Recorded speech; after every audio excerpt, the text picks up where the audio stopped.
Bonjour les élèves, dans cet exercice vous avez une fonction et une droite d'équation y égale 7x.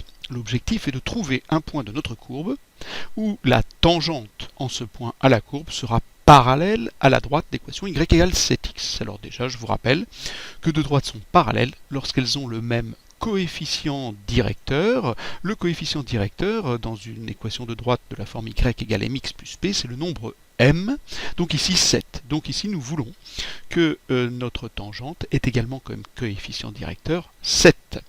Alors pour faire ça, vous allez regarder un peu la leçon, les informations sont dedans et on se retrouve pour la correction.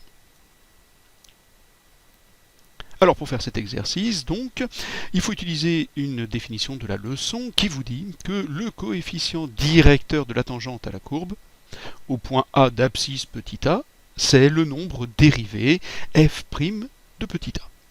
Donc dans notre exercice, nous voulons que le nombre dérivé soit égal à 7, puisqu'on veut que le coefficient de notre tangente soit le même que le coefficient de la droite, afin qu'elles soient toutes les deux parallèles. Donc pour cela, je vais devoir résoudre f' de x égale 7. Je vais donc dériver ma fonction et résoudre l'équation f' de x égale 7. Alors pour dériver la fonction, pas de difficulté, maintenant nous savons bien faire. La dérivée de x au carré, c'est 2x, la dérivée de 3x, c'est 3, la dérivée de 2, c'est 0, que je n'ai pas écrit. Maintenant, nous allons devoir résoudre l'équation f' de x est égal à 7, c'est-à-dire 2x plus 3 égale 7, puisque le coefficient directeur de la tangente, c'est 7. Donc voilà l'équation, normalement elle ne pose pas de difficulté.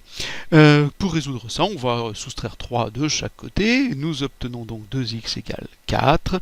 Je pense que tout le monde a trouvé que x valait 2. Techniquement, on va diviser par 2 de chaque côté et on obtient donc que x est égal à 2.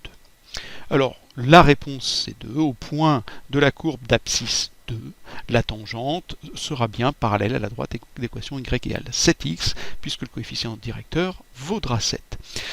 Il demande toutefois les coordonnées du point A, donc là je n'ai simplement l'abscisse, il faut que je cherche l'ordonnée.